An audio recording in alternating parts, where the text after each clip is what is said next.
প্রথম ধাপে ৭৮ উপজেলায় ভোট গ্রহণের জন্য কেন্দ্রে নির্বাচনী সরঞ্জাম পাঠানো শুরু করেছে কমিশন। সকালে প্রতিটি উপজেলায় নির্বাচন কার্যালয় থেকে বিভিন্ন কেন্দ্রের ব্যালট পেপার, বাক্স, সিল সহ বিভিন্ন সামগ্রী বিতরণ করা হয়।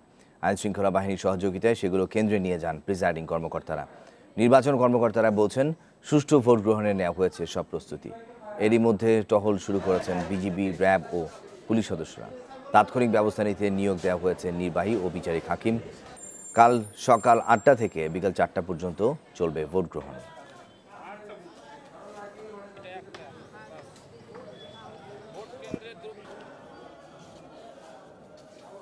একটা সুষ্ঠু নির্বাচন করার জন্য সকল পদক্ষেপ আমরা নিয়েছি।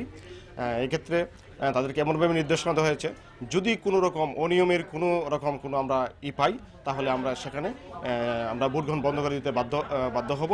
নির্বাচন শেষ পর্যন্ত যাতে কেউ কোনো দুষ্কৃতকারী কোনো ঝামেলা করতে না পারে, তার জন্য আমাদের প্রিপারেশন সম্পন্ন করা হয়েছে। আশা করি ফ্রি ফেয়ার ইলেকশন করতে আর কোনো বাধা নেই।